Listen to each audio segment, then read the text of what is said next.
tonight,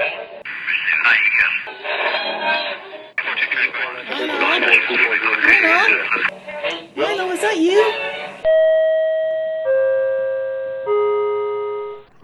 There, I think I got it.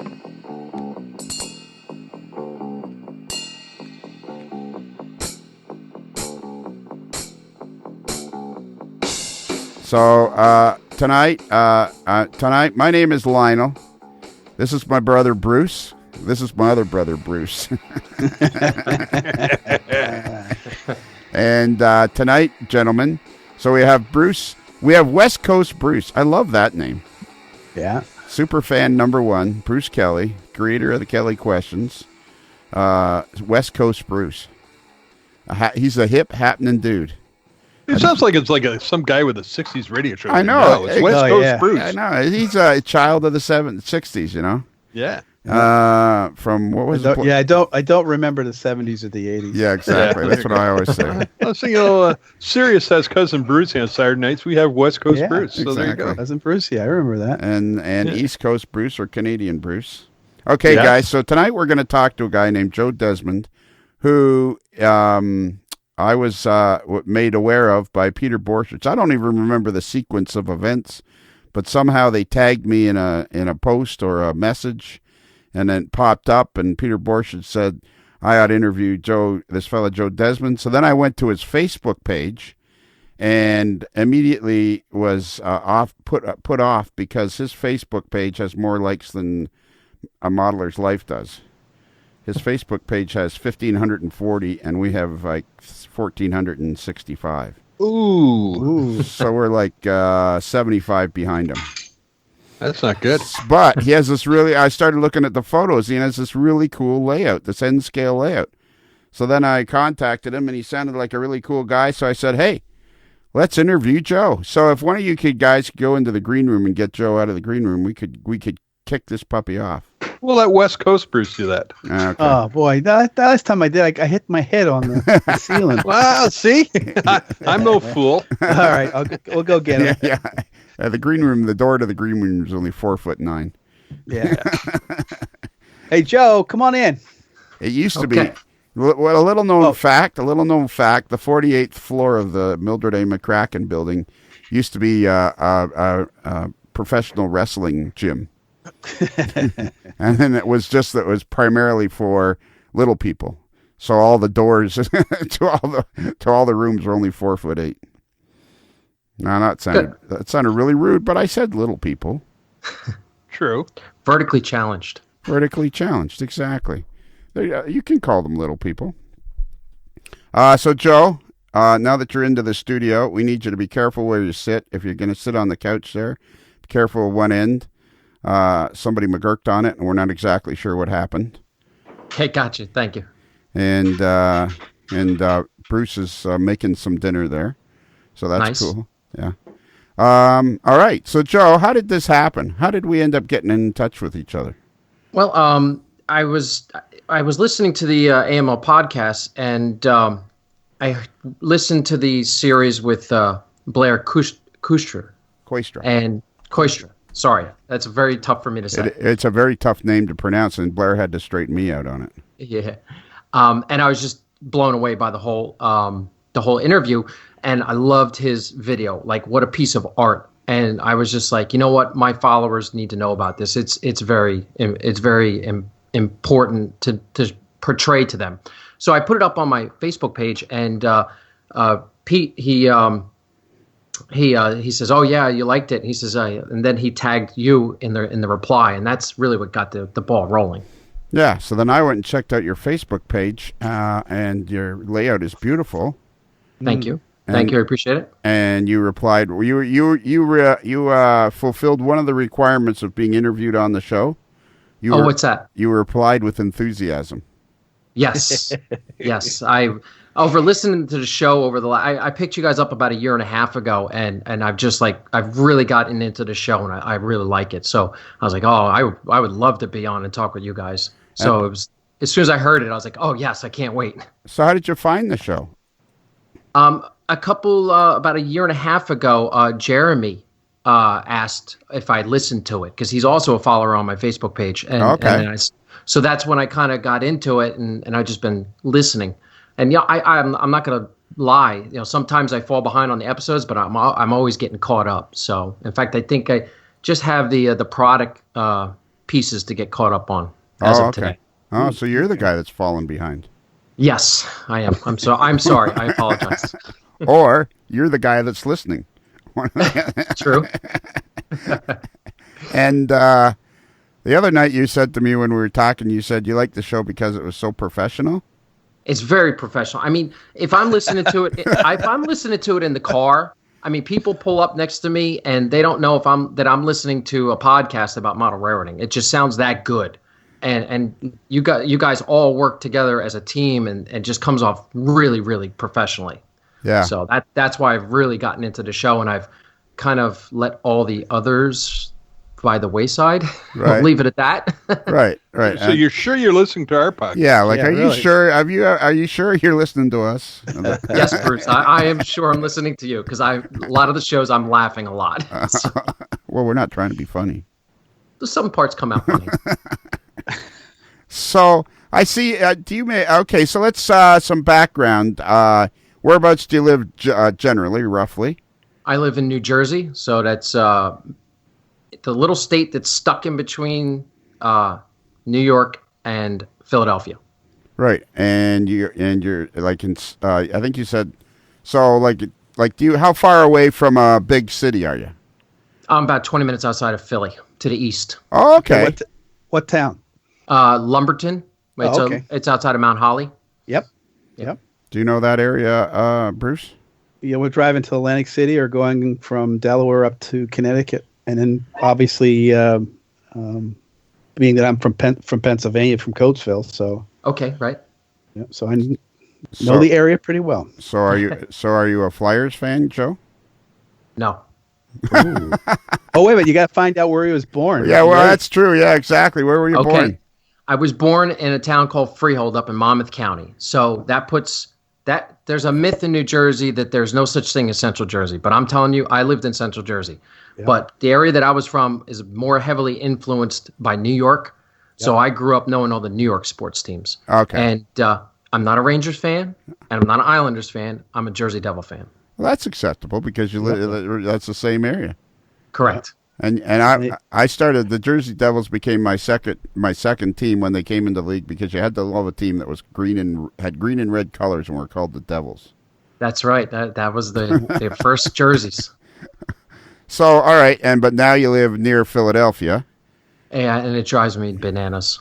Oh, when the Eagles won the Super Bowl, everybody's driving around with Eagles flags, and I'm just like, the Giants play in New Jersey. Come on.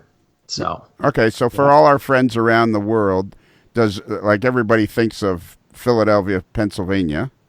So does Yes. Jersey kind of come down and is like ends up being not that far from Philadelphia? Across the river. right across the river, Across what river? the Delaware. Okay. I'm sorry, Bruce. I didn't mean to talk over you. No, that's all right. That's fine. That's what we do. We always talk over each other. Yeah. Well, I think technically Bruce was talking over you. Okay. Yeah. Yeah. Because you are the guest. Thank you. So it wouldn't kill you. It wouldn't kill you to buy us dinner on your way out. Oh, sure. Absolutely. So again, so just so we can explain to everybody, you have Washington, D.C. to the south, Baltimore is to the north of that, then Philadelphia, and then New York, and then Boston in that line. Correct. And then you live just to the west of Philadelphia in New Jersey, which kind of sneaks down. You must be at the very, very bottom end of New Jersey. Yeah, I'm down further towards the south. Yeah. Okay. You break that line. There's an interstate that kind of goes straight across the state in the midpoint. That's called Interstate 195. And they kind of say like once you get south of that line, it's like the Mason-Dixon line, and it's a whole nother state down here. Okay. And you were originally from central New Jersey. So did you get? Have you been a model railroader pretty much all your life? All my life. Started out the same way as everybody else. Got one under the Christmas tree. No, actually, my first layout was an HO scale, a bunch of Tyco box sets that my dad got from a store called Two Guys back in the 80s. And he built a 4x8 sheet of plywood and set it up. Oh, okay. And was your dad kind of interested in it too, or? No, what happened was we took this trip when I was 5 out to Illinois, a town called Mulberry, to visit my grandfather's sister, and her little farmhouse was off this little state highway in Illinois, and you would go up this really tall mountain or like hill. Right. It was probably a hill, but to a 5-year-old, it seems like a mountain. Right. You come up to the top and you have to stop because there's a railroad track right there. And you cross over the track, you go about, I'm telling you, 25 feet, and there's the little farmhouse. Right. So we get there and we go in, we get settled for the night. Mom puts the kids to bed, and I guess the adults are in the family room talking, and I'm asleep in the bed, and all of a sudden I feel this like shaking. And it's kind of like the Lucy, I Love Lucy skit, where the whole house is shaking. I go out and I said, "What is that?" And my grandfather said, "Oh, that's the train." And he opens the door, and there's this freight train just barreling through at like 40 miles an hour. And I'm just like, wow. And that's what got me all hooked. Wow. So when we came back from that trip, Pop and Dad said, okay, we got to build a train set. So they built the HO scale set for Christmas. And away you went. That was it. That was the beginning of the long journey.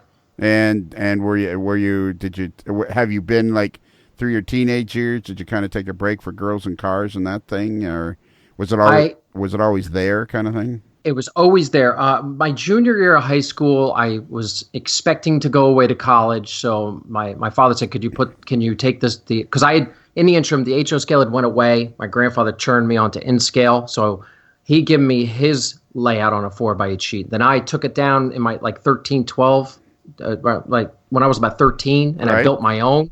So my father's like, listen, you're going to be going away to college. So can you put it away so we can have the room? I said, okay. So I neatly packed it up and put it away, expecting to go away to college. And but I always was reading books and magazines and getting as much information as I could.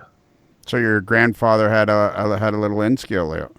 Yeah, my grandfather was pretty much the driving force in my model railroading career. I mean, I remember going to his house and being underneath that layout and reading Don Ball Jr.'s America's Colorful Railroads. And that was the book that just wowed me about trains. Oh, okay, that's pretty cool. So your grandfather was also, a model railroader of sorts.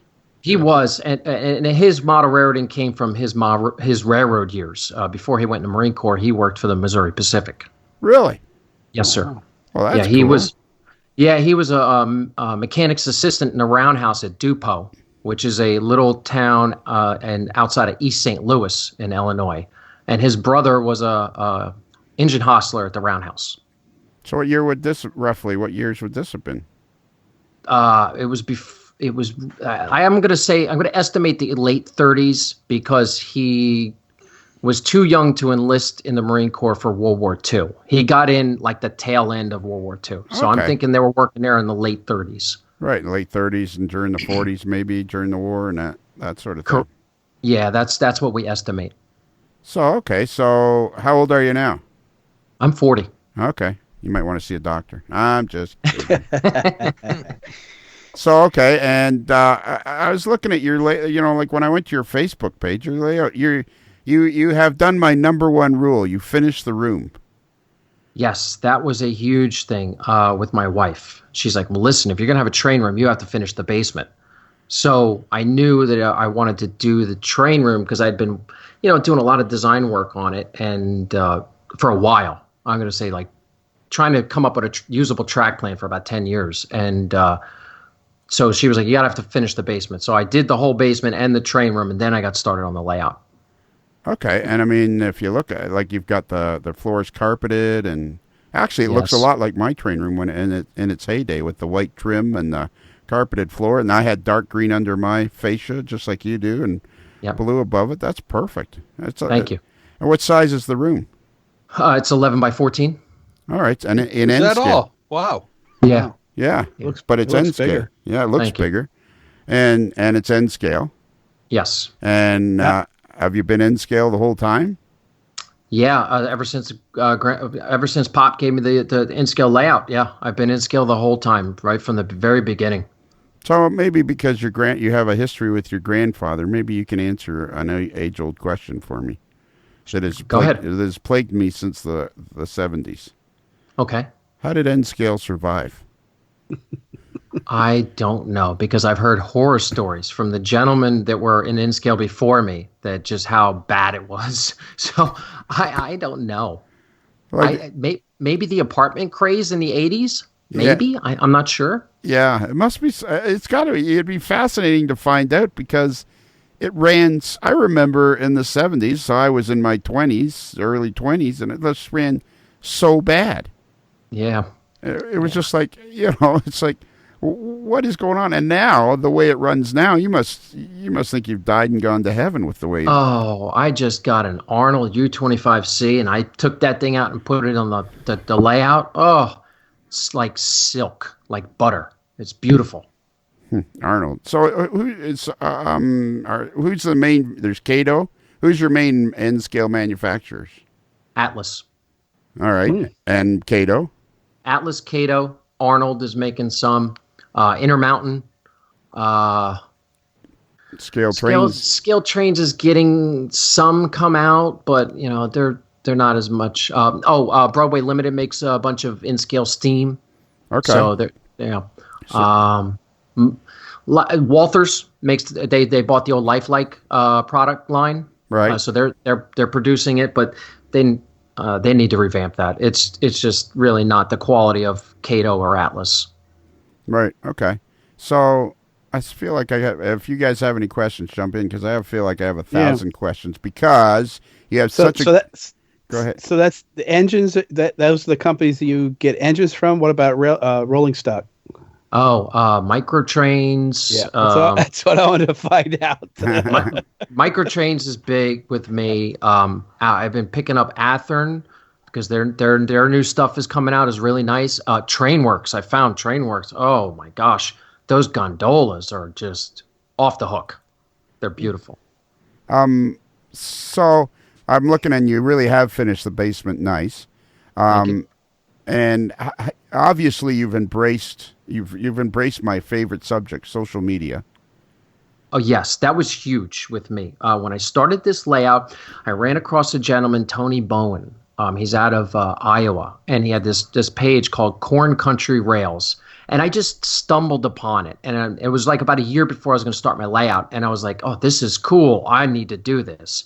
So I got into Facebook, and I told my brother. My brother's a computer guru, and he's big, and he pushes Google products like it's crack. And he's like, you have to go look at YouTube. You got to do a YouTube channel. So I was like, okay, well, how do I do that? So he kind of told me how to set it up, and I got a YouTube channel as well. So, yeah, right. So we got to delve into this a little bit more. So yes. I just found Corn Country Rails. Yes. And, I mean, you've gone crazy. You've gone crazy with yours. I mean, he has 375 people like his, and you have 1,550. So, I mean, you've done something to attract people to your page. I was just posting and on N-scale forums and other pages and saying, hey, check my stuff out. Come take a look. And, to be honest with you, in the first year of the Facebook page, I think I maybe topped out at like 800 or 900. It wasn't until I started the YouTube channel that I really broke the 1,000 follower mark. Right. And YouTube, so what kind of videos do you do for YouTube? Oh, I do all kinds. I do like a monthly like construction video. It's kind of like, hey, this is how I do it. Come over, take a look and see how I do it. I'm not telling you how to do your stuff, but just this is how we do it. And I kind of those are my big videos. And I don't think you would really like them because they're like 40 to 50 minutes long. Now, don't say that. I don't mind long videos so long as the first 30 minutes isn't about what you had for dinner. No. I give you an intro, about a 5-10 minute intro, and then we get right into work. And what I do is when I do a set, whatever the topic is, I'll record like 20 hours of video, and then I'll sit down in front of my computer and I'll just chop it down and down and down. And when I get it to a usable area, I compress it by putting it up to high speed at like 500 times. And then what I do is I dub in music, and then I will like just put in a voice track with the music. So I tell you what I'm doing. Hey, this is how we solder the rails, or this is how I did this, and whatever the topic is. And then the music kind of keeps it flowing.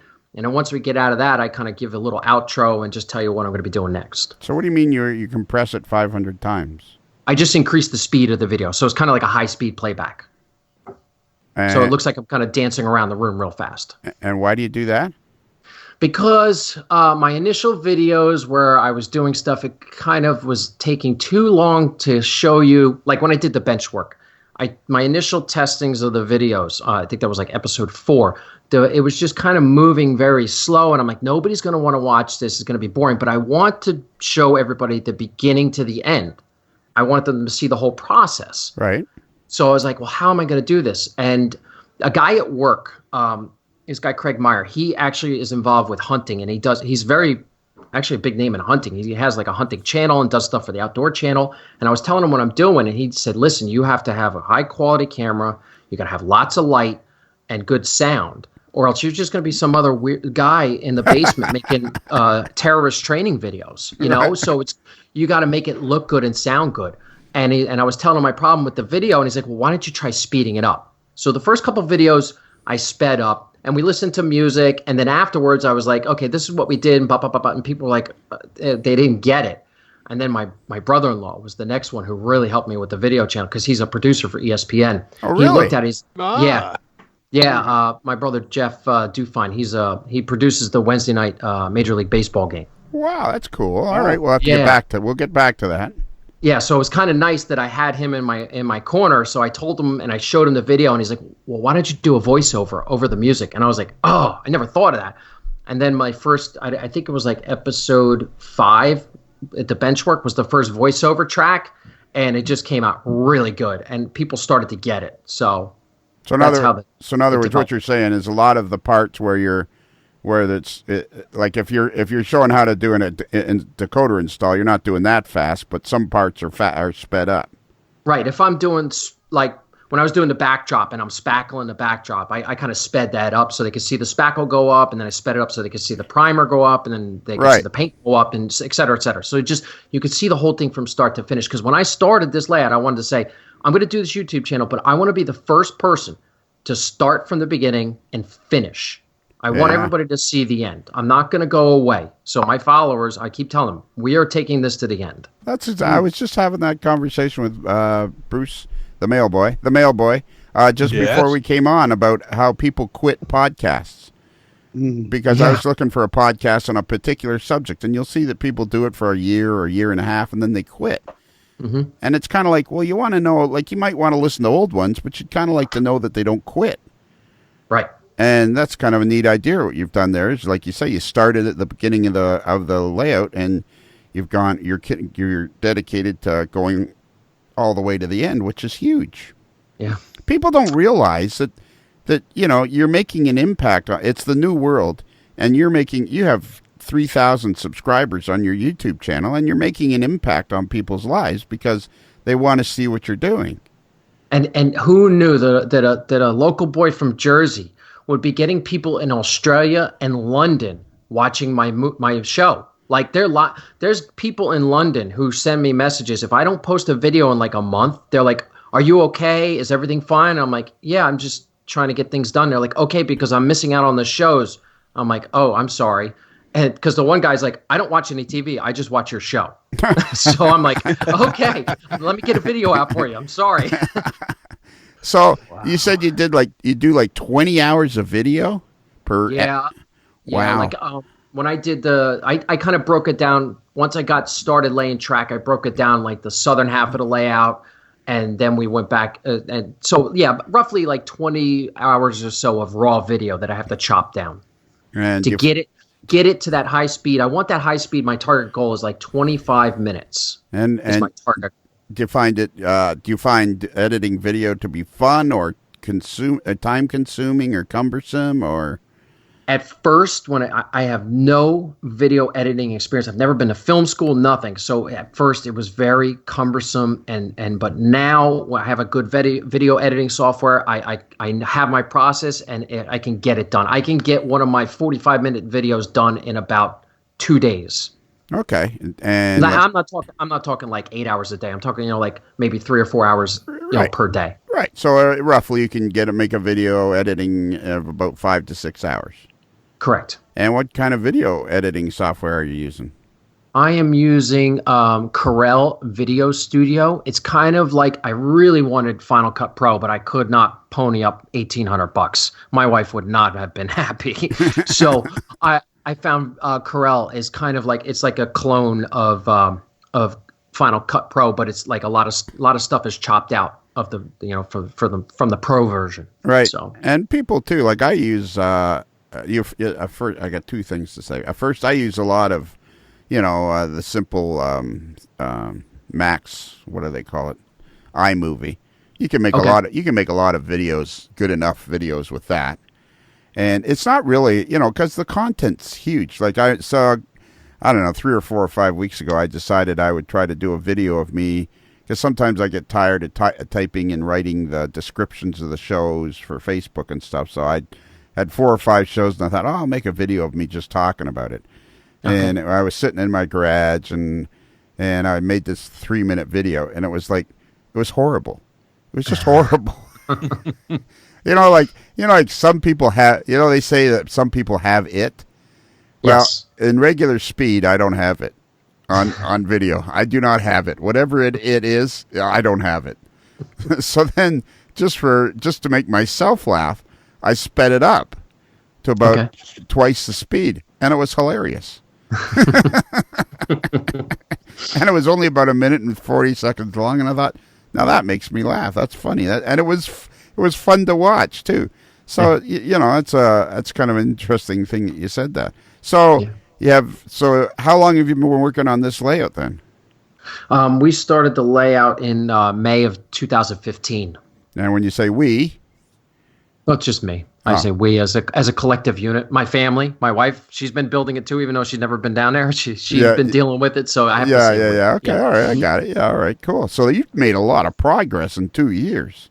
Yes, thank you. It's like I'm lucky enough with my schedule from work that I get them 2 days off during the week. So when my daughter's taking a nap, I'm down there trying to get some stuff done, and I'm very industrious in the layout room. I go in with a clear idea of what needs to get done for the day, and just let's go.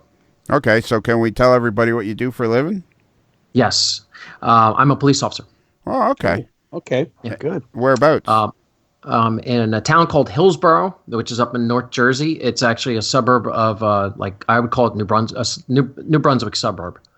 Okay, and how long does it take you to get there? Like, how long is the commute for you? An hour. Oh, okay, so not bad. Yeah, not too bad. Yeah. It's an aggravating drive though, because there's a lot of slow people. Coming from a police officer, that's probably comes out really bad. Having had the odd of roadside consultation, interaction with the local constabulary, I can appreciate that. Yeah. I at first, when I got into this whole social media thing, I didn't want to put my profession out there because I wanted people to appreciate my work as a model railroader. I didn't want them to have the stigmata of, oh, he's just a stupid cop or something like that. So I didn't want that. But then it kind of slipped out one day, and I've just, I'm just going to run with it. So if people don't like me for what I do, I can't stop that. Well, exactly. And I certainly don't. You know what? All I think of is, man, oh man, you guys just got to be so freaking careful out there. I mean, I know it's bad. It's been a bad, dark 2 years. Like dealing with goofballs like me that are just going too fast or not stopping at stop signs and all that. That's one level of. Exactly. Yes, I see where you're going with this. But the other stuff it's ridiculous. I just hope that's good. Now that we're going to become, I think we're going to become pals, Joe. Thank you. I hope so too, Lion. Yeah, don't say thank you yet. Yeah, I'd give it some time first. Yeah, you might want to talk to us without him around, and we'll fill you in. Yeah, there's a few guys that you want to talk to first. All the regular guys. Make sure you give them a call, and they'll straighten you out pretty quick. Okay. I feel like so you got into the YouTube, and I'm looking at again. I'm gonna just I'm just gonna look at your pictures and start going through their pictures and start asking you questions that way. Okay. So your first. The other thing I was just going to tell you about the YouTube, it kind of evolved to where the big turning point, I think, in the YouTube page was when somebody asked me, hey, can you do some operations videos? So, because I'm big heavy into prototype operations, and the layout is kind of like a switching layout. You know, Right. we have about 7 locals that I can't even say the word. Emulate. Thank you, sir. They emulate out of the yard and go service the industries and come back. So they were like, "Can you show us that?" So I'm like, "Okay." So I put together like a 40-minute video, and I'm like, "Sorry, it's really long. I hope you guys enjoy it." And the comments started coming in. I'm like, "Oh, they're gonna blast me," and they're like, "No, we want it longer." Really? I'm like, wait, what? They're like, yeah, we want longer videos. We want longer operations videos. So I was shocked. So it's just broken the YouTube rules. Yeah. I'm producing my operations video. I'm running like an hour and 10-minute video, and I'm getting 1,000 or so views per video. So that just blew my mind on the YouTube channel. Yeah, and from people all over the world. Correct. So let's make sure right this minute everybody knows exactly what your YouTube channel is. Let me find it. I was on it. I'm going to go to YouTube, and you're gonna direct me right to it. Or is there a link to it on your Facebook page, I wonder? Yes, there is. I think it's in the About section. All right, I'm going to go to the About section. All right, so if you go to your layout is called. We haven't even said that. Your layout is called Sayerhurst. Sayerhurst Secondary. Okay, and it's Conrail. Correct. And it's the Central Jersey Conrail and N Scale. And that's the name of the Facebook page, is Central Jersey Conrail in N Scale. Correct. And if you go there and then you go to the About page, you will go to, 1,000 subscribers. All right, milestones. All right, here's your YouTube channel over here. Contact info. You can send a message. There's a Gmail address. And there's your YouTube channel. And I was on it. And for some reason or other, I'm not. Okay, cool. All right, there goes the video. And you got your introduction video is only a minute long. Yes. So, have you thought of doing any shorter videos? Yes, I'm trying to, like my locomotive shop series and my paint shop series. They're kind of getting shorter. They're like at the 20-minute mark. I'd like to dial them back to like a 15-minute mark to try and get a different audience. You know, I'm coming up with a premise possibly to do next year to kind of get like a 10-minute video, you know, to throw out there once a month to see if I can get the people on a shorter video. Yeah, I think so. I think that would be a great idea because I'm not a huge long video guy because, you know, I'm thinking, you can probably, you're interested. My interest moves on. Mm-hmm. Kind of thing, but depending again, of course, of the quality of the video. If it's a good video, then you're going to stay. So and I mean, just by the looks of the pictures that you have posted on Facebook, you've obviously, like you say, you've gone and you got yourself a good camera. And what kind of camera are you using? My still is a D5300 Nikon, and then my video camera is a Canon G10. I can't remember. It's a G10. Okay, so it's a fairly good quality camera then. Yeah, I kind of ponied up some dollars to get a decent camera that I can grow into, and instead of buying like a cheap one. Yeah, yeah, right. And I see that it's got a good light on it. And do you just use the main light that's on the? So I'm looking at the picture. There's a photo of you standing beside the camera, and I can see that there's a fairly good light on top of the camera, and you got a good quality tripod and all that. Yeah, that picture that I think that you're looking at is my live setup for when I go live on YouTube. That's the digital SLR setup, and I plug it into my laptop to go stream live over to YouTube. Okay, so sometimes you do live video on YouTube? Yes. Yeah, I'm involved with the YouTube model builders. Yes, and we don't want to blow past that. So tell us about that because that's those guys should be more popular. Yes, I think so. The guys over there, John Mitchell, Bill Graham, Andy, they're very talented and they produce a good product. And I did an interview with Bill on his show. And then I was contacted last September. He says, hey, we need some help. Would you want to do a show? And I said, sure. So I started doing Into the Locomotive Shop, and I was showing people how to install decoders and kind of like a lot of the work like Shane Wilson does. Right. So Shane Mason. I apologize. Right. Shane Mason. And so just doing that and showing people how to weather and, just the basics. And it's been received pretty well, I think.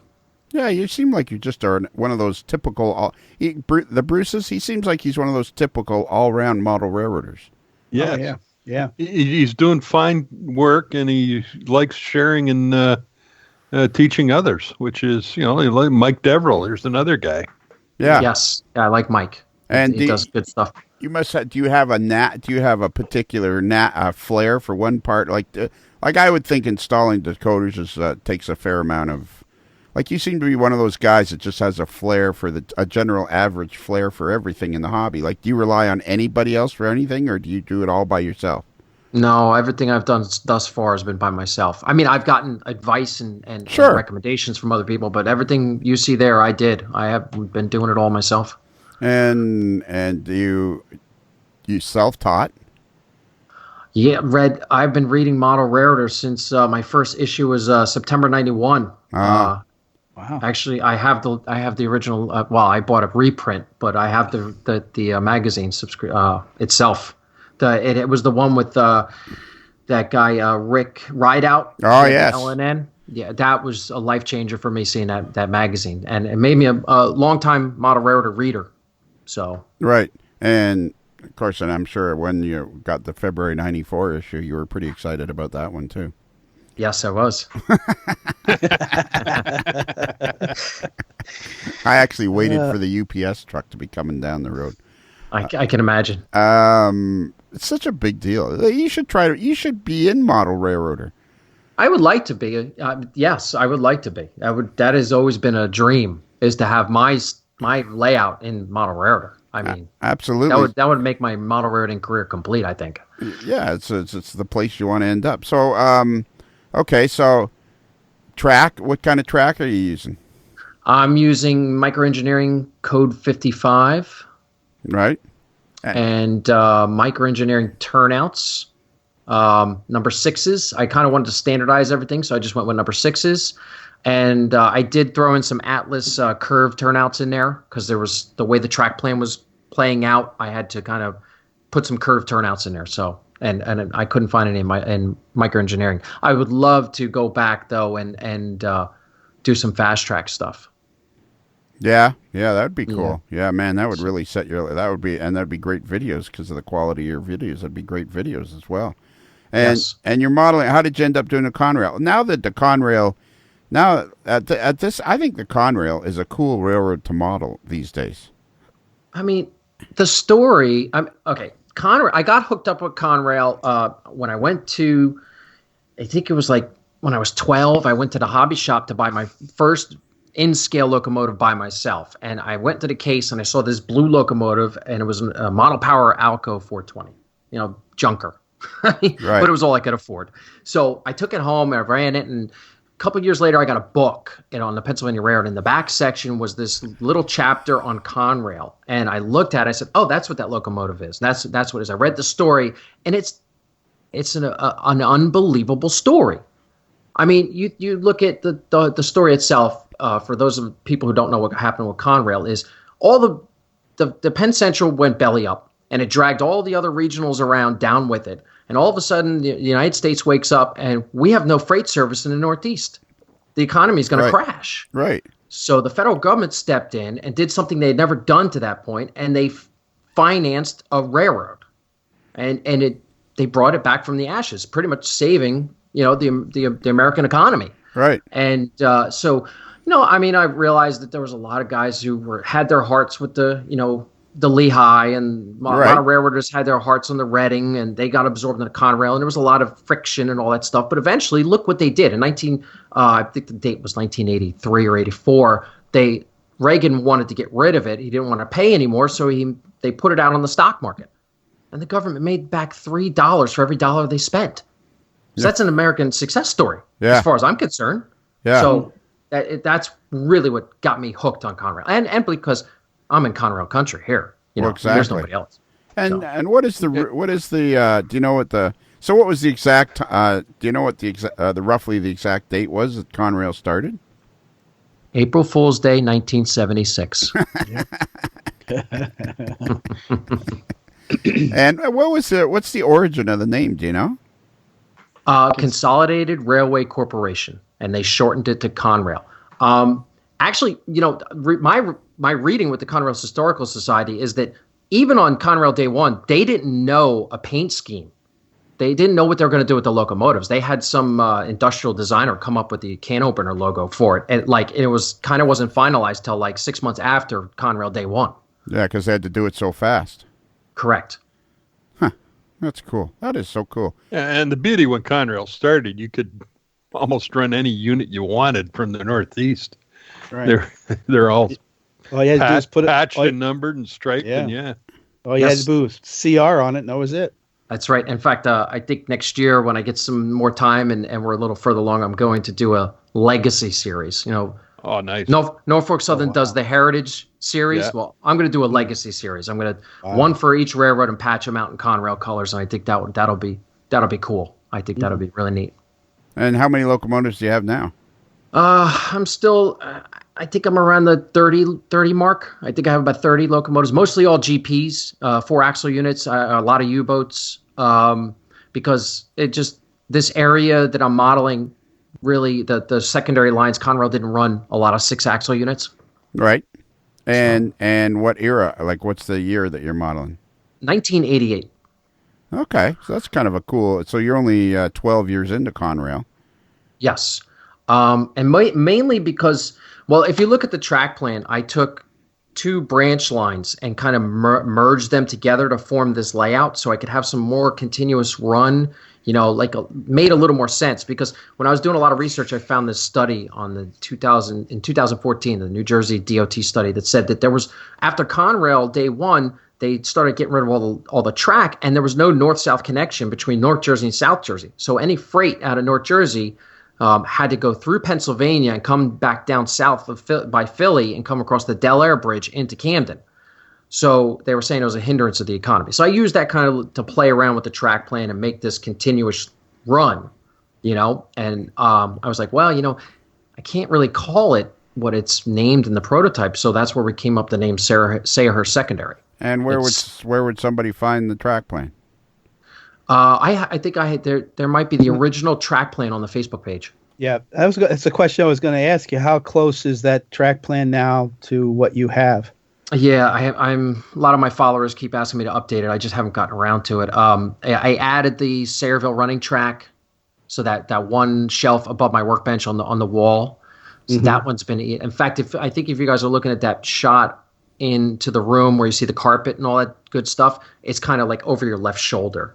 So I added that. I'm going to break into the family room through a hole in the wall in the next room over. Did you get permission to do that yet? Yeah. I have been given permission, but I am straddled very closely. I think I'm only going to get a 4-foot shelf in that room just to represent Dayton. So, yeah. Would flowers help? Flowers always help in this house. Well, so there you go. I know there's a couple of knuckleheads in Green Bay, Wisconsin, home of the frozen tundra of Lambeau Field. Anyways, there's a couple of knuckleheads in Green Bay named Luke Lemons and Mike Ostertag that insisted that on Valentine's Day they weren't going to get their wives flowers. That was actually a very, very traumatic day for me because I'm thinking these guys aren't going to see the next morning. Oh, they might see it, but it'd be out in their backyard. Exactly. Yeah. So all right, so I'm on your Facebook page and I haven't found the track plan. So how do I find the track plan? Go to photos. It's Photos. Yeah, and then you have to scroll down. Oh, okay. Scroll down, scrolling. Yeah. I'm gonna scroll down. See, there's so many photos. I haven't even got that far down. I'm waiting. I'm gonna ask him about the bucket of dirt. And there seems like there's one room that's very narrow. And is it a stage? And it looks like there's a dispatcher's panel. And that's my staging yard. I thought it was imperative that I have some kind of off-track staging to represent Newark and Camden to bring the transfer trains up to Brown's Yard. So I broke through the wall and put this little shelf in this closet, and it's kind of unusable, for anything else. But I was able to squeeze this in there, and then that panel is it's what I call SA Junction. There's a Y at the bottom of the big helix, and that allows trains to either go north or south coming out of the yard. Out of the staging yard. So that's what that panel controls. So do you have a website for your layout, or is it all done on Facebook and YouTube? No, I did it all on Facebook and YouTube. Okay. And you've built there's a helix here. See, I'm starting to get to the bottom of the page, and this is like there's 2 helix. Really? So is it a bi-level layout or? No. The bottom is just a return loop for like if I want to just chill out and just let a train run around. That's what that's for. We don't use that for op sessions. That's the only time a train would come through that lower level there would be if you're going from staging to if you're coming from Camden and you want to go south to north, you would use that lower loop. All right, so you have 2 helixes, yes, and they go into staging each one. Correct. All right, and you can also use it as a continuous run. That is correct. That's cool because you want to be able to sometimes just have the trains running around the layout. Correct. We have a big barbecue in August, and people want to see trains run a little bit, so that loop allows that. And you said you had operating sessions? Yeah, actually, I'm getting ready for my second operating session, May 19th. Like second ever? Second ever, yes. How'd the first one go? Exceeded every expectation I ever thought of. And how many guys did you have? I had only 3 were able to make the session. I really wanted 5, but I just trying to get the word out and get people to come. And I was kind of thought it was going to be like the Field of Dreams where I build it and they will come. Right. It takes some work. It takes some work to find people that want to come down and operate. Yeah, it does. And also you got to get known and get involved, I guess, in the local area or whatever. But people, the more that people hear of you, the more they're going to want to come. I mean, it's a different world now. It's a different time. Like, I'm so excited about how you've embraced social media because it's fun to watch, especially when it's only, you've only started the layout a few years ago. It's very much like Tom Jacobs when we talked to Tom on the podcast because he's got this giant 72 by 140 foot building. It's actually, wow. No, how big is it? 26 by 32 or something? Yeah, it's got a purple roof. And now you've hurt Tom's feelings. How far are you from Robesonia, Pennsylvania? Oh, where is that at? That's about out of Reading, by Reading. 60 miles west of Pennsylvania. Reading. Oh, Reading's about an hour away from me. It's not too far. All right. Well, he needs help getting his helix built, so maybe you could go help him. Okay. Oh, man. Well, look at this helix. These pictures of this helix he's doing with a threaded rod. How did you figure out how to do a helix? Come on now. Have you ever belonged to any clubs or anything? No, never. Oh, I'm sorry. I was with Intrac. I did, after I came back from the Navy, I did some time with Intrac, kind of just to fill the void and get back into it. And so I learned a lot of DCC stuff with them, but I didn't really learn a lot of construction stuff with them. Okay, and you were in the Navy? Yes, I was on a nuclear-powered fast attack submarine. Oh, really? Oh, wow, nice. cool. Well, we got to hear about that. I mean, you know what? Joe is one of those guys where it's like he gives good answers, but I'm thinking there is a lot more here. This is like we're going to be talking to Joe again. I'm sorry, Joe. Two things. You're in the Navy, yeah. What you? I was in a submarine. Is that interesting? Yeah. Two things are not at all. Two things are going to happen in your life, Joe. What's that? Someday you're going to say to me, "Listen, I know we're friends and I know we know each other, but you got to slow down." Okay. And the other thing is you're going to have to be on the podcast so we can hear about all this stuff. Oh, yeah. Well, I can tell. So after college, I kind of got disgusted with my job search. I was trying to become a professional firefighter here in New Jersey, and it just wasn't panning out. So after coming back from Jersey City, then they refused to give me an application because I didn't live in the city. I got so aggravated. That was like my 10th fire department. I stopped at the recruiter and went in. He told me what I could do, and I said, yep, sign me up. So I left, went to boot camp in Great Lakes, Chicago. Yep. Then I went down to Charleston, South Carolina. Charleston was so much fun down there. I did so much rail fanning. I met a lot of cool people down there at the station and probably took hundreds of pictures. before I got shipped out to Connecticut for a short training, and then back. Then I went to my boat in Pearl Harbor, Hawaii. Oh, wow. Cool. Yeah. Bruce just came back from Pearl Harbor. I just came from back Pearl Harbor. He did a Tiger cruise with his daughter. Tiger cruise. Oh, your daughter's in the Navy? Yeah, she's a sonar technician on the Wayne E. Meyer destroyer. Oh, that's cool. His daughter-in-law. His daughter-in-law. Yeah, daughter-in-law. Well, she's my daughter. I mean, okay, all right. Well, I just was trying to keep things straight. We take this podcast seriously. We don't put out. Well, she was my daughter-in-law before, but after spending eight days on the ship with her, she's my daughter. That's cool. I would move mountains for her, whatever she wants. Well, good. So you got your sea legs now, Bruce. Yeah, I still have them. If I close my eyes, I rock and roll. Yeah, there's a show coming up. I think Virtual Hobby Shop 14. We talked about it. And we did Conversations with Bruce about it. But after 2 days, all he did was complain about the food, the size of the bed. Well, how was the food? How was the food on the sub? Well, on the sub? Yeah, how was the food on the sub? But Bruce has got questions for you. West Coast Bruce has got questions for you. Yeah. Okay. The food was great because we only had one cook on board the submarine. And that was the same cook that cooked for the officers and the crew. Yep. So we got the same stuff that the officers got, and they got to pick the menu. So we ate good. You ate good. That's right. Oh yeah. Yeah, that was one of my complaints because being on the destroyer, the officers had real good food, or at least they had a good cook, and then the enlisted personnel had whoever was the cook, and it was. They told us the food was better that week when we were there, but before it was hit or miss. Yeah.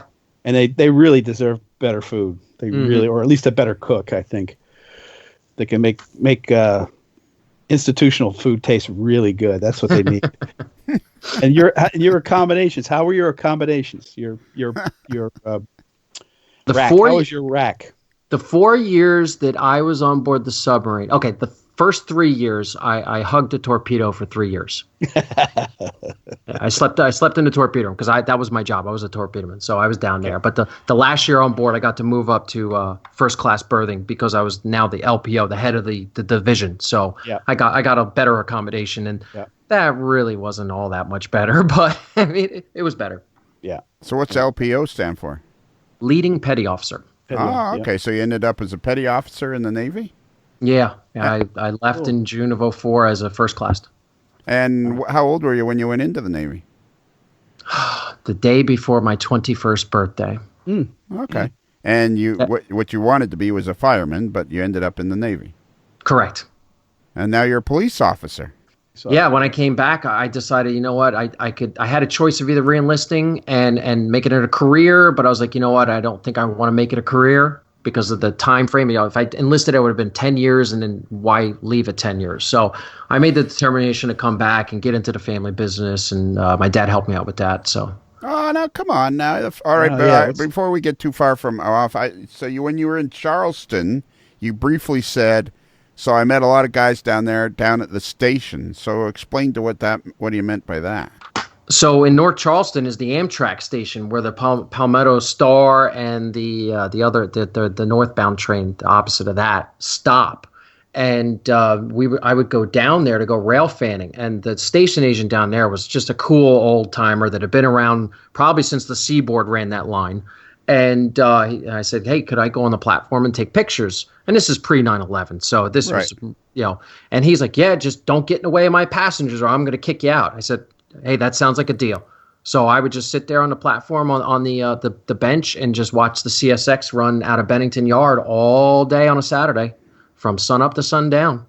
Right. And I met this one guy. I wish I could remember his name, but he was a down the line about a mile to the north of the station was an interlocking crossing for the Seaboard Airline and the Seaboard Coastline and the airline. Right. And they crossed. So he would go down. He was working that tower, and he was training a guy. And the funny story was, he's like, I got to go use the head. Watch the tower and let me know if anything happens. So he says, I'm down there and I'm going on the can, taking a number 2, and he calls up. He's like, the airline wants to cross. I don't know what to do. So he's shouting up from the toilet to tell the guy what levers to throw and what bell to slap. And it was a funny story. That guy was a cool cat. And So that was a good place to watch the Railfan then. And do you think it still is?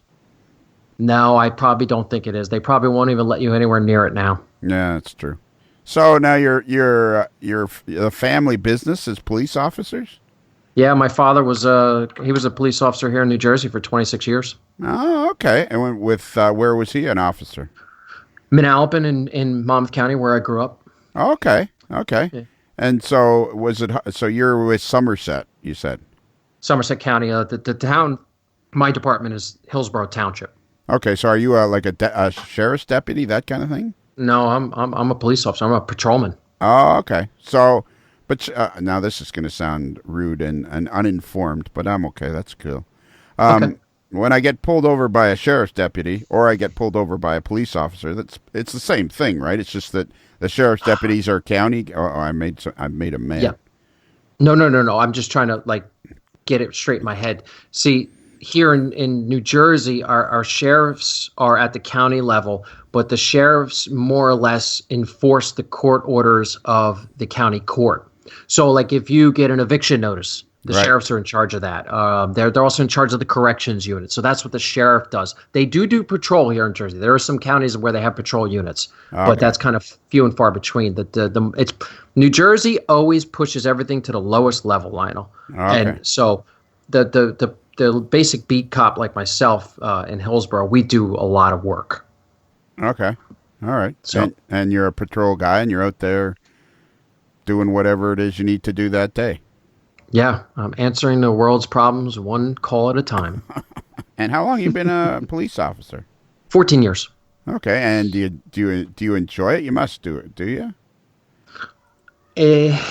I do enjoy it. I like the calls for service. I like helping people. I love my medical calls. I love my helping when people need need a hand, help. But there is other facets that go on, and it's starting to get a little harder now to do my job because the world we live in is changing, and it's just a little draining. Right, I would say. I would say but so. I still like it. Yeah, draining would be the word I would think because you have to deal with all sorts of people, and the thing that always gets to me is when people start to complain about the police officers. I'm always thinking, and if you get into a problem, who's the first guy you're going to call? Right. Yeah, exactly. Hey, my neighbor's dog went to the bathroom on my lawn. Can you please come over? Or if you have a real problem, like if you have somebody's banging on, like if there's somebody trying to break in or whatever, you got the people complaining, but the first thing you're going to do is pick up the phone and call a cop. And the other thing is I tell everybody who's not in the profession is that imagine all your skeletons in your closet, all your bad things that happens in your house, in your family. It's all contained in your walls. But the minute I get there, your problems, I see everything. Right. And that can just play on a young police officer. And you're not prepared for that. You need to be prepared for that. You're going to see a lot of ugly stuff. Yeah. Right? So, and you need to deal with it. So I guess model railroading is a great relief or outlet for you, stress reliever and everything else. Nothing like working a hard day shift, coming home and grabbing a beer and going down and letting a train run around. That's just so enjoyable. So you're the perfect guy to ask this question to. You are the perfect guy to ask this. This is my quest right now. I've decided this is my quest. What is it about model railroading? What is not the fascination, but lately we've been talking about how like the community, where a lot of my we've built such a community with this podcast. But what is it about model railroading that draws people to it and makes people enjoy it so much? Number one, it's my world. I get to do what I want to do. And if I want to come home and do scenery, I do scenery. I want to work on some cars, I work on some cars. I could do any little thing I want to do when I come home. And I'm emulating a railroad, and I'm running it my way, and I get to see what it's like. And it's also I think it's also a thing of, hey, Blair touched upon it with that video, was there's a human element to the railroad that people don't realize. There's guys out there on the real railroad that they're going out there in 90-degree heat, or they're going out there in sub-zero temperatures with 6 feet of snow on the ground, and they're making the deliveries and they're trudging through it. And people need to realize that. And I think that's the big message that I'm trying to send is there's a life behind these trains. It's not just a train that rumbles through. There's guys out there working their butts off for their railroad. And I think that's a big message that kind of just runs by us on the tracks and we don't realize it. Yeah, and somehow model railroading, it gives you the opportunity to create a world, like you say, the way you want it created, and for some people try to reproduce. I mean, trains are basically romantic because absolutely. It's two ribbons of steel that go, curve off into the trees, and you wonder, where's it going? Where's it always going? I mean, I was just thumbing through your photographs here, and July 19th, because I was going to ask you about building. I'm fascinated by the quality of your layout. Like, everybody has to go and see this. The quality of your layout is spectacular. Like, I'm going to give you I can't give you a 10 out of 10, but I'm going to give you a strong 9. Thank you. I did a lot of reading and inspiration from guys like Tony Custer and Andy Sperano and all the guys that were writing for MR in the 90s. And I just listened to what they were writing. And I just thought, I just absorbed it all. My wife says that if model railroading was a doctorate degree, I'd probably have 2 by now. That's how much research that I've done. Well, and that's another part that a lot of people like. Yeah.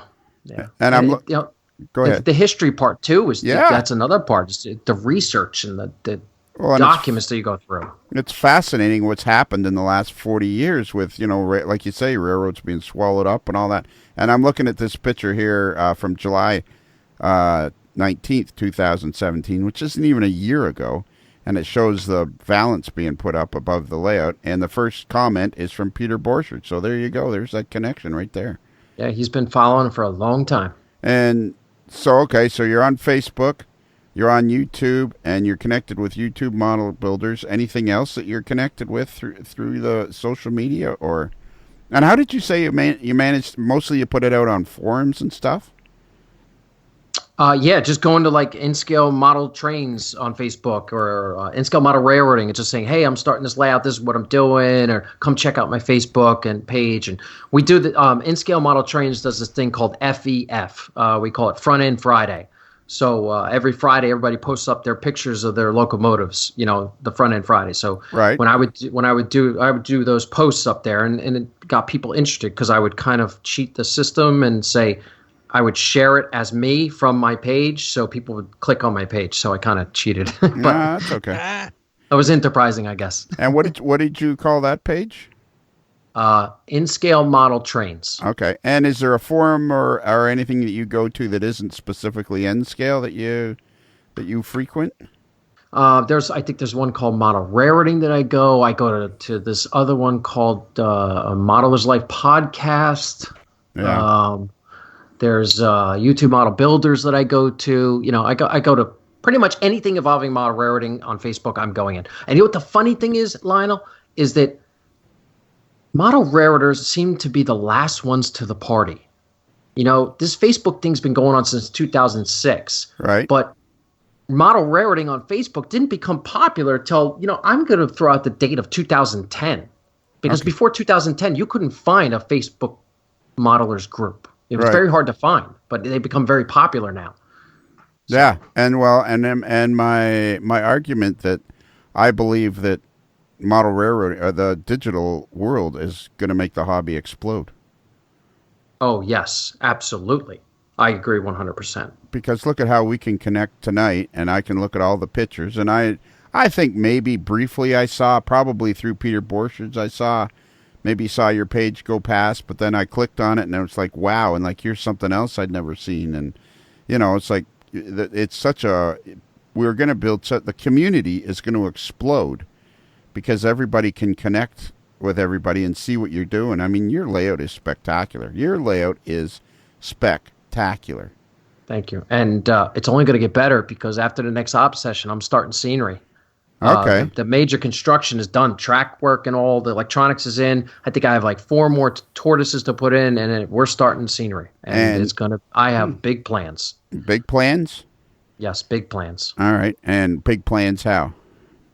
Well, a lot of the stuff I'm going to be scratch building. Some of the structures that I'm building have been gone for 20 years. I'm working on pictures and aerial photographs, so we're going to be bringing some stuff back to life that we haven't seen in Jersey. Rail fans haven't seen in Jersey in a while. You know, like the big one is the engine facility at South Amboy. That thing's been gone since the late 80s. So Right. I'm going to scratch belt that from pictures.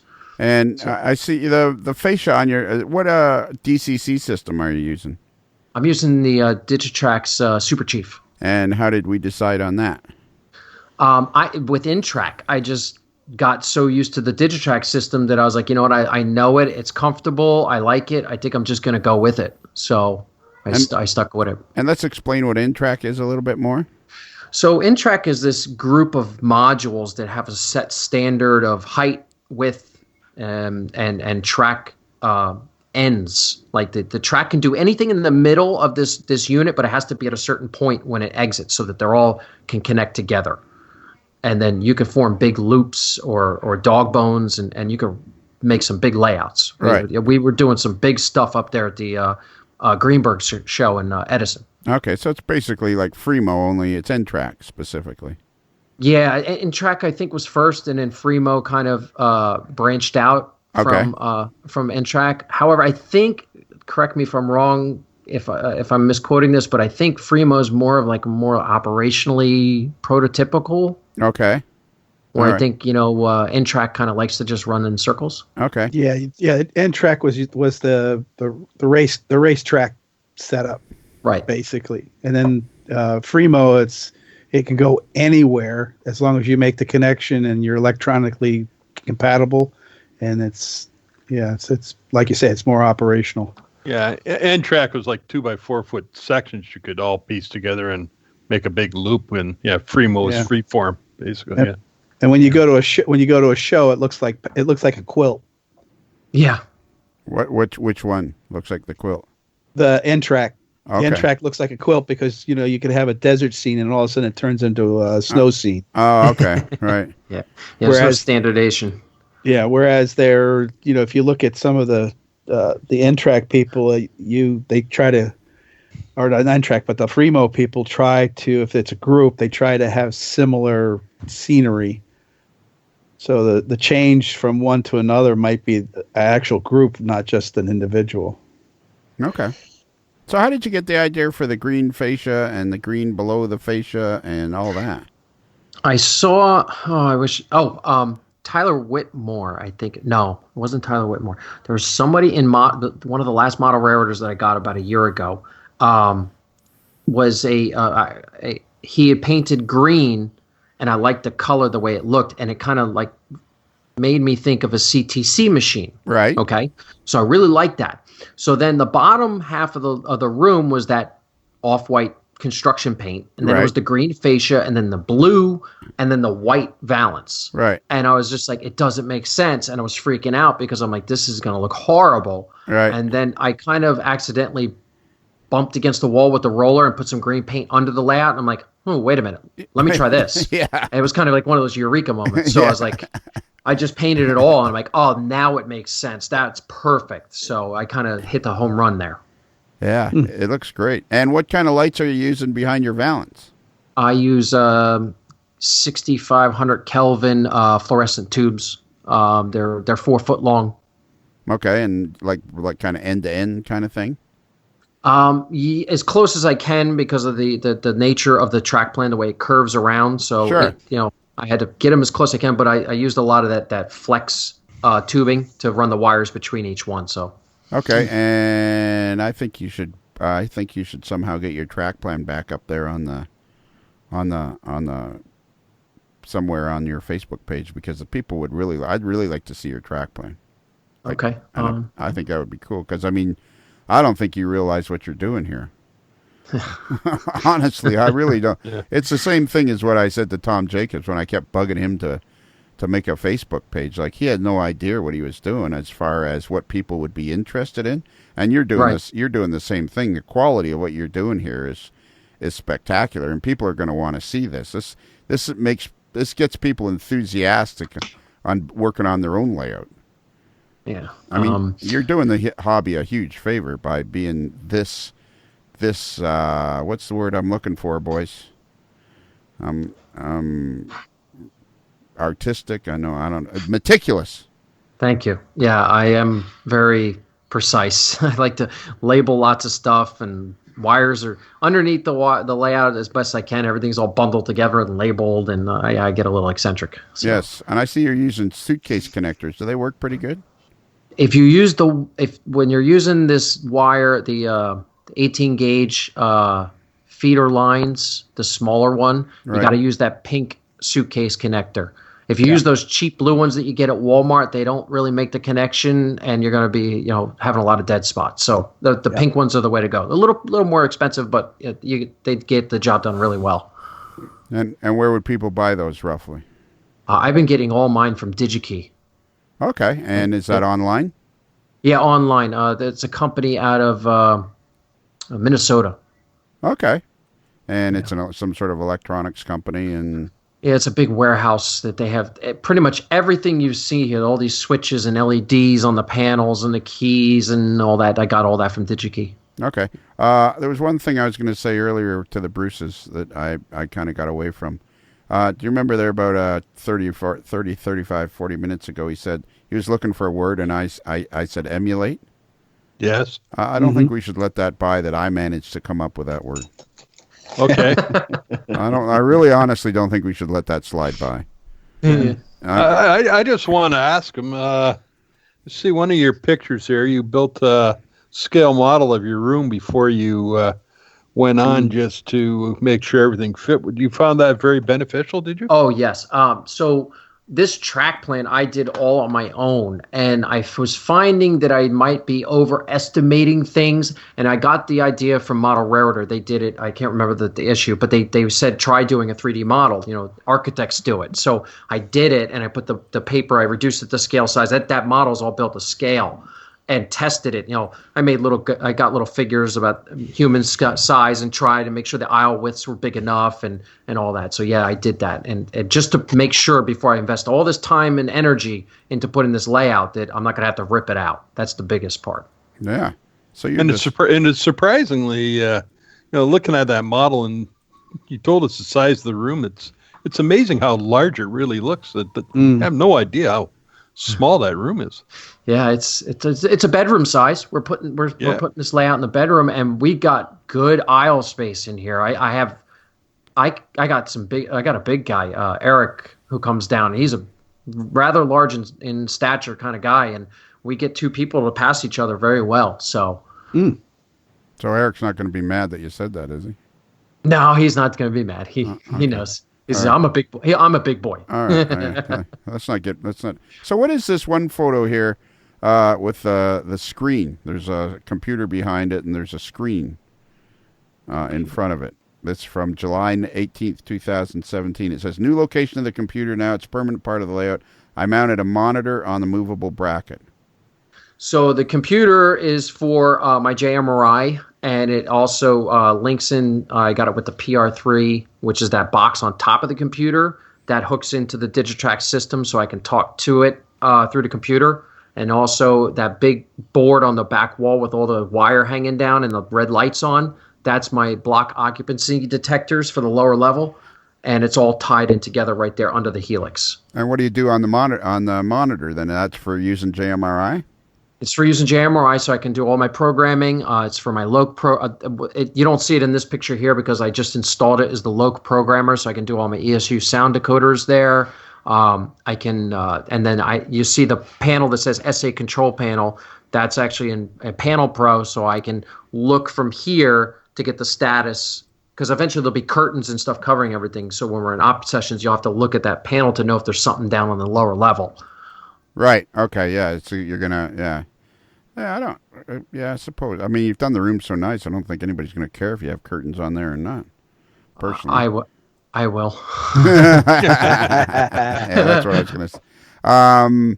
Have you given any thought to? I see how your panels are fairly standard with. Okay, so you're using what touch, like a double throw. What are you using for controlling the turnouts? Double pole, double throw switch, and I just took the wiring schematic right out of Circuitron, where if it goes one direction in the diverging route, you get a red LED, and if it's aligned for the clear route, the normal route, you get the green LED. Now, I see one panel here has a key. They all have keys. What initially happened was I was planning on two things. I was planning on using it, number one, so if we have people over the layout that shouldn't be manipulating turnouts, and we're just doing display running, I can go through and turn all those panels off and lock everything. Wow. So this way we don't have any accidental misrouting. And the other thing is, I have two power supplies running all these panels. And if I have, let's say, it goes back to my Navy days where I'm constantly thinking about casualty procedures. So if there's a problem in a panel where something goes dead and I need to troubleshoot this panel, I can theoretically turn that panel off and troubleshoot it without affecting the whole layout. And how does the key work? Like, what kind of, is it an electrical lock? Some sort of electrical lock? No, it's power. It's a power routing key. The power comes into the key. And when the key's in the on position, it lets the power go through it to the rest of the panel. And when it's off, it disconnects the power. Okay. That's all. Like an ignition key. Exactly. It's just like an ignition key. Oh, okay. Like we used to have in cars instead of these stupid push buttons. Push buttons, yeah. I hate those push buttons. I love these helixes. So did you do these helixes in that? What do they call that? Where it's like sections? Yeah, it's sectionally built. Where what I did was I took out a form in plywood and then I cut them into sections, and then just dropped the sections down over the threaded rods, and I used a bunch of nuts and flat washers. And it just banded it all together. And it just started at the bottom, building it, and worked my way all the way up. Now, how did you learn how to do that? I watched a YouTube video. All right. So do you have do you have a favorite instructional YouTube channel? I love the Bennett's channel. Rob Bennett, just wow. He's HO scale, so he's not my scale, but he just does phenomenal scenery work. And I just really love watching his channel. It's really good. All right. I'm going to put his name in. Yeah. What else? Bennett. Who else were you going to oh geez, I'm blanking out. You threw me a curveball. Oh, I'm sorry. That's okay. That's okay. Well, I actually wasn't. What happened was I got new tires and it threw off the speedometer. You must hear some of the goofiest. You must hear some of the goofiest crap. I always just admit to it. Guy pulls me over and I'm like, yeah. Which always throws them off because they're like, oh, this guy's not going to argue with me. Yeah. And usually guys like that, okay, have a good day. Yeah, exactly. Boy, you and I are gonna spend some quality time together, Joe. Good. I'm glad. Man, what a great layout. Peter Borcherds. Tip of the hat to Peter Borcherds, buddy. Definitely. Tip of the hat, man. You were right on the money there. Look at that. Well, you're just doing some spectacular. So, okay, what video are you working on right now?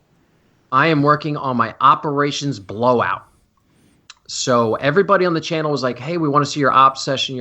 So I was like, all right. So I'm doing I'm running a op session from step by step, and I'm going to video it, and we're going to put it into 7 separate videos, and I'm going to start on a Friday, and I'm going to release 1 per day, and I'm just going to bombard them for a week because I've kind of neglected my fans of my operations videos over the last month or so because I've been so tied up with everything else. So I'm going to pay them back and just do the blowout. So you're just having a ball doing the YouTube and connecting with everybody through social media. Oh yes, I've met the most awesome people. I've got so many good friends that I've never met. Like right. I was just talking on the phone with 2 of my good friends today, Andy Vistron from Tennessee and Matt Jones from South Carolina. We've connected and we've talked, and it just. If our lives were a little slower, we would take the time to go see each other. But it's just, life gets in the way. But that's okay. They're still good friends. Sure. Are they N-scalers or are they just guys? Or yes, they're both N-scalers. Okay, so there's 3 of you. Yeah. So, 3 of us. All right. Hidden in the hobby. Yeah, exactly. And I bet you have people of all scales that are interested in your stuff.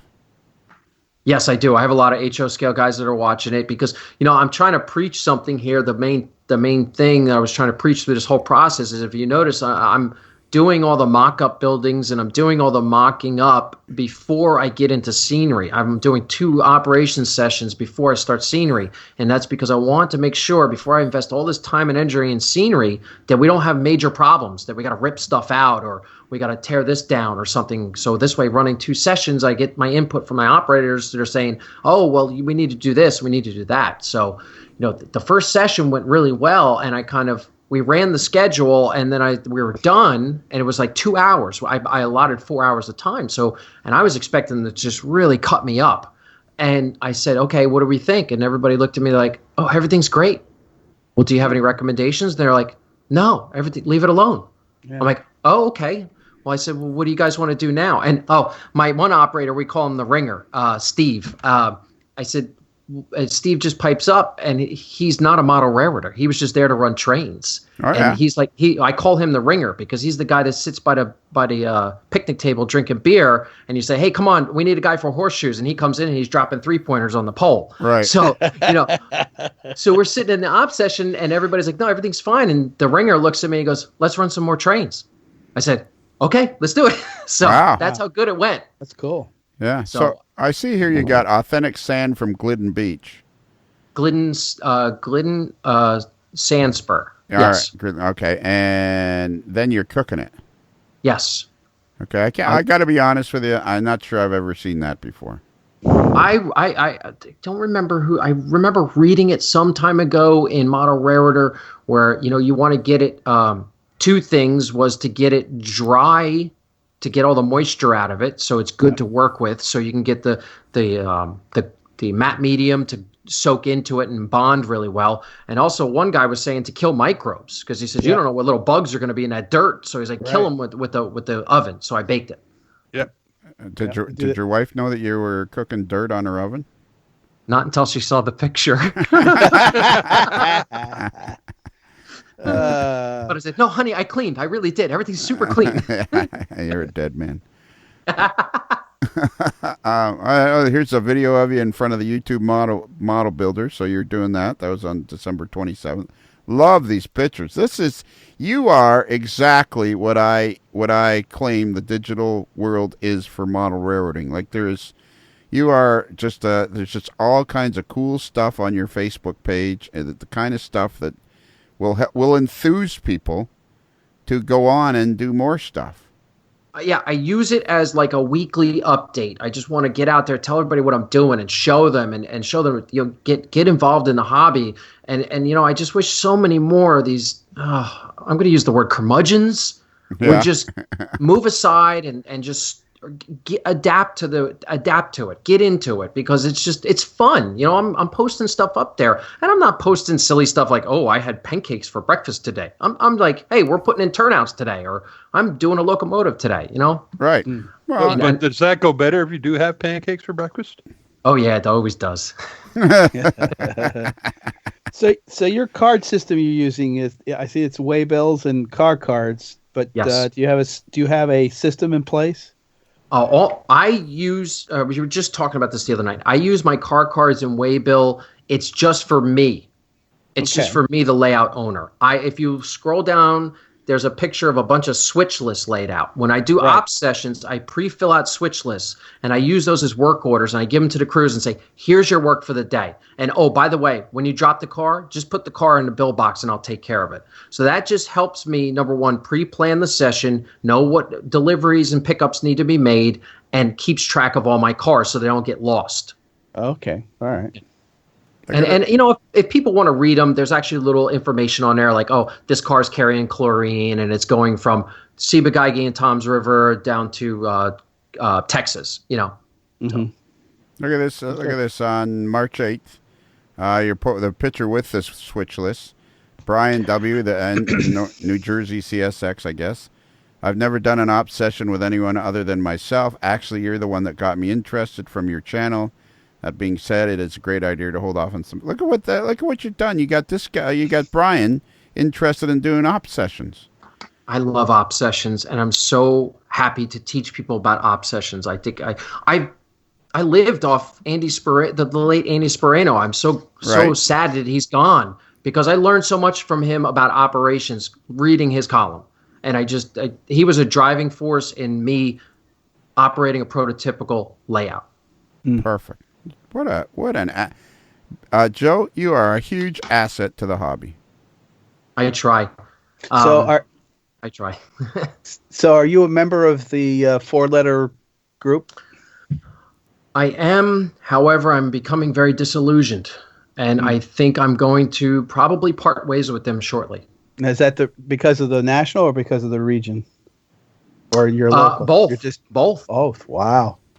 I went to my first local meeting. I went to my first convention. I met some guys. I got some great information from some of the guys who kind of like talked to me. They saw a new guy come in the room, so they kind of like, hey, come sit over here. So we talked a little bit. But the leadership there at the regional, I just wasn't happy with. And specifically, I dreamed of being an MMR. That's my dream, is to say, hey, I'm a master model railroader.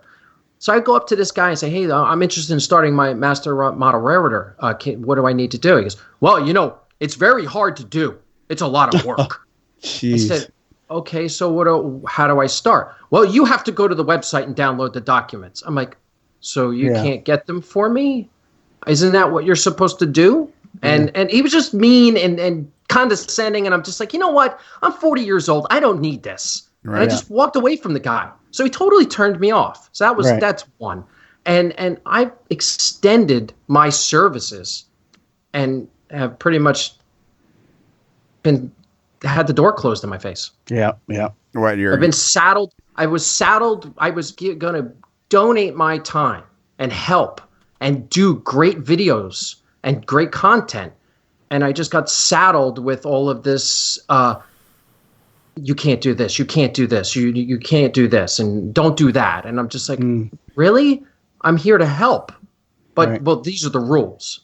And that was from above the region level. So I was just like, you know what? That's too bad. There's those idiots that are still out there that they're stuck in the old ways and they just can't get around the fact that, hey, it's a hobby. We should be all helping everybody else. Yeah. Look, me, I've been here so long, blah, blah. Like, and that's got to go. It is, and it's going to kill that organization. Yeah. There's a lot of good, yeah, there's a lot of good people in the NMRA, but it's those ones like that turn people off. Yeah. So I am a member right now, but I'm going to reevaluate next year when my dues come up because I just not liking it. So you wanted to help with the video channel, the YouTube channel? Yes, I offered my services. All right. Yeah. Typical. Yeah. Should I take a guess?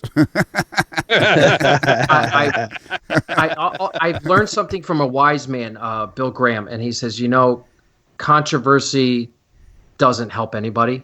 Yeah. So I don't really want to throw names and throw people under the bus. No, that's good. No, I'll leave it at that. No, that's good. I was, from talking to everybody else. No, that's absolutely. I agree with you 100%. I think I got to tell you, Joe. When I talked to you the other night, I thought, what did I tell both the Bruces? What did I tell you guys before we ever? Was I wrong or was I right?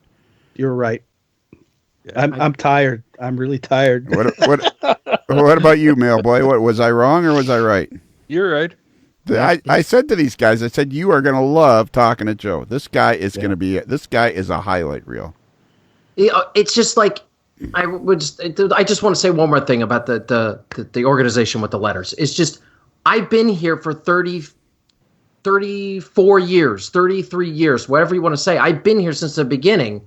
I've been doing this a long time, and it's just like I was trying to help. Yeah, but you turned me off.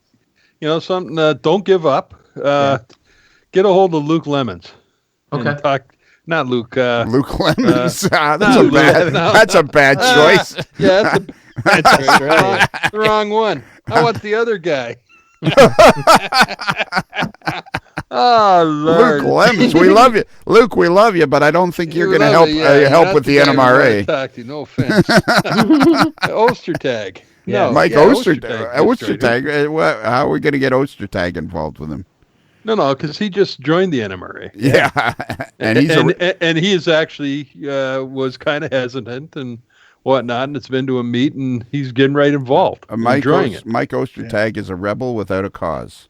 He's a locomotive engineer in Green Bay, Wisconsin, home of the frozen tundra of Lambeau Field, and CN engineer. Great guy, and he's been with the podcast for a while. You've probably heard us talk with him or talk to him a bit. And there's other programs that you probably haven't heard because we have a Patreon channel too. So yeah, you're going to be on again anyway. So you're going to have to get used to that. You'll be on the podcast again anyway. So you're going to have to learn to adapt. Okay, I love it. So Joe, you're from New Jersey. I'm going to name 4 people, and you tell me do you know them as friends, as fellow modelers, not because of their name. Okay. Tim Harrison. No, never met him. Okay, Craig Biscayr. Oh yeah, I know his name, but I've never met him. How about Ron Kleiss? Sounds like night. Yes, Ron Kleiss. I got it. That okay. To go back to Lionel's question about what YouTube channels did I watch, Ron Kleiss's. Well, there you go. Got involved with him, and he inspired me because I loved the work that he was doing on his father's Pennsylvania Railroad Schuylkill River Division, and I watched those videos like over and over and over. And I was at the regional meet, my first regional meet, and I got to meet him. And I literally ran across. I'm like, oh, it's Ron. I got to meet him. So I went over, introduced myself, and shook hands with him, told him all the story. And he actually he's been watching my YouTube channel for a while. So that was a big thing. There's a guy that you need to touch base with. Yep. Instead of that grumpy old guy that you met. Yeah. Okay. How about Dave Ramos? No, never met him. All right, good. 1 out of 3. 4. Or 4. That's 4. Yeah. I thought even Ralph. I thought. Oh yeah. I thought. What about Ralph Renzetti?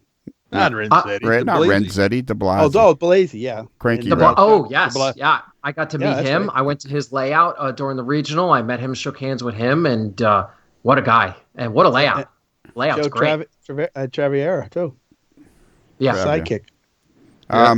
Blurry Joe. You know what Ron Kleiss said when Joe ran across the room and introduced himself. Oh my God! No. He said, "Don't bother me, kid." Yeah. So he was very, very accepting. I was floored. All right. So there's a bunch of guys right there who exemplify what is good about the NMRA. Okay. And then you're a member of the YouTube model builders, right? Correct. Then you should know Ralph Renzetti's name. Yes, I know Ralph Renzetti. In fact, we had a show the other night, and Bill Graham was the moderator, and his computer died in the middle, right in like 5 minutes into the the YouTube stream, and I'm by myself, and I'm like, oh no, I've never done a show by myself because it's very complicated. You have to read the comments, you got to talk to John, who's directing and patching the different screens, and I was just like, oh, I got to do this on my own. So I got through it, and it went off really well. I was very happy. And then afterwards, Ralph Renzetti came on, and he gave me the biggest compliment. And it just made me feel so good when he said, you did a great job tonight. And I was like, oh, thank you very much. That was a big compliment coming from Ralph. So I felt so honored. Way to go, Ralph. And the other thing is, Ralph actually is as grumpy as he seems. Yeah. We love Ralph. I got another two questions or 2 comments. 2 questions. Okay. Springfield. I want to go so bad. You haven't been to Springfield? Oh my God, you got to go. I know. It's my work schedule. I just got. Oh yeah. That's true. I had the same problem. With the fire department. Yeah. You always had to work weekends or whatever. Right. It's on my bucket list. All right. How about Kansas City? That's for the. And that's the NMR. Now you're just pushing it, Bruce. Come on. The guy just said he's thinking about leaving the organization, and you're asking him to go to Kansas City. Give yourself a shake. I apologize, Joe. I apologize for my friends. I apologize for their untimely comments. That's okay. I would love to go to a national event. It would be neat. I mean, seeing the regionals and how the regionals play out, I think going to a national would just probably blow my mind. I probably would fall down. I don't know what to say now. I'm speechless that Bruce said that. I'm hurt on you. Hey, board of director of a division. That's This is Bruce. We're talking to one of the boys in blue, one of the guys that protects us 24 hours a day, and you're making him feel bad. Now, come on. No, I'm not. No. I wasn't making him feel bad. I was planting the seed. He feels bad now. I bet you. No. I bet you. Well, Joe, do you feel bad? I stand by my comments. All right, you got to wrap this up. Okay. Joe, would you like to stay around for the Kelly questions? Absolutely. All right. Okay. One of you guys has to give out the email address. I think this is Joe's first time on with the podcast. I think we'll have the mailboy give out the email address in the most dignified fashion that we've all come accustomed to. Oh, really? Wow. Pressure's on. If you want to contact us via this fad called email, our email address is modelerslife. It's modelers with one L, modelerslife@gmail.com. That's right. And we have a website called amodelerslife.com. That's www.amodelerslife.com. And on there you'll find links to our Facebook page, and you'll find a link to our Patreon page, where for $5 a month you can listen to us even more. If you aren't slamming your head into the wall yet, go on there and you can listen to us even more. You can never get too much AML. You can't get. That's true. I think that's actually a mathematical equation. You can't get too much AML. Many great minds have tried to solve that equation. They've come to the same conclusion. Exactly. Hey, Joe, have you listened to AML while you're working? All the time. Ooh. How does that work? I got a little transmitter that plugs into the cigarette lighter, and I plug it into my iPod, and I just listen to it, kind of low so I can still hear the police radio. But I drive around my patrol car listening to it. Huh. Well, now, do you listen to? Do you have any clients in the back seat? Yeah. No. Okay. You know what? Because Morgan down on the border is always regaling us with tales about his clients and stuff, and. You know what? We've now crossed into brand new territory. Joe has started down the path. We've now crossed into brand new territory. Oh. Someday, when he has a client in the back seat, he can turn to him and go, "So, have you ever listened to A Modeler's Life?" You're going to have plenty of time. Yeah. I've got at least a year's worth for you here.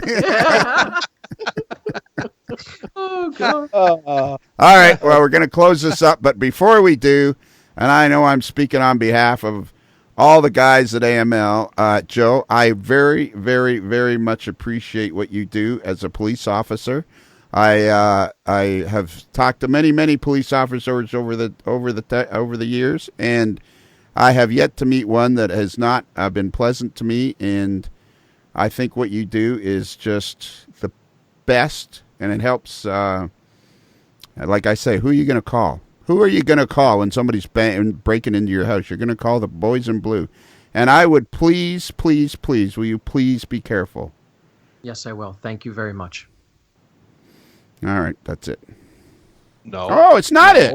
It's not it. You got to close the barn doors, guys. Exactly. Why am I still in charge? It's pretty sad when the guest knows what to do and the host doesn't. Why am I still in charge? Why has somebody not created a power struggle and forced me out? Because we don't need the hassle. Yeah, exactly. We've seen what goes on. We don't need the hassle. Yeah. Oh my goodness! It's not easy being a benevolent, evil overlord. It's not being an evil overlord. It's a fine line. You're walking such a fine line when you're an evil overlord, because at the same time you're trying to convince people you're a good guy, you have to rule with an iron fist. In the velvet glove. And a velvet glove, yeah, a velvet glove, an iron fist. There's so many things involved. Walking softly with a big stick. Yeah, exactly. But we digress. All right, I'll tell you my favorite dumb guy in a car one, Joe. My son and I are coming home from a Leaf game north of Toronto. I live north of Toronto, I'm tooling along. We have there's a 6-lane freeway that goes from Toronto to my town, Barrie, which is 50 miles north of Toronto. And I'm tooling along, and all of a sudden the cherry lights come on, and the OPP, Ontario Provincial Police guy, pulls me over, and he comes up to the car and he goes, I said, "Can I help you, sir?" And because I didn't think I was speeding. I said, "I don't think I was speeding, was it?" He says, "No, but you changed lanes about 4 times without signaling." He said, "What are you doing that for?" And I said, "Because I'm an idiot." And he looks right at me and he goes, "Well, that's hard to beat."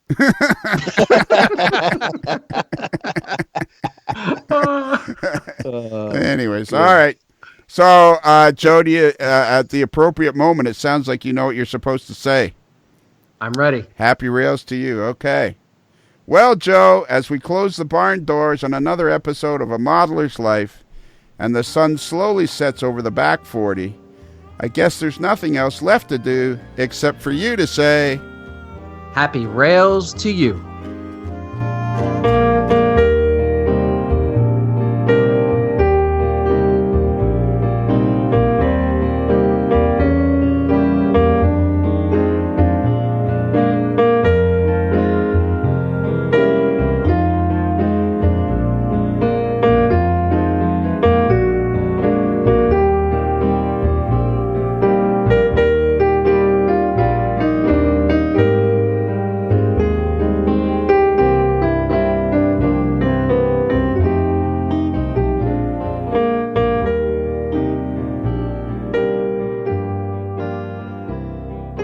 It's another Lincoln Homer.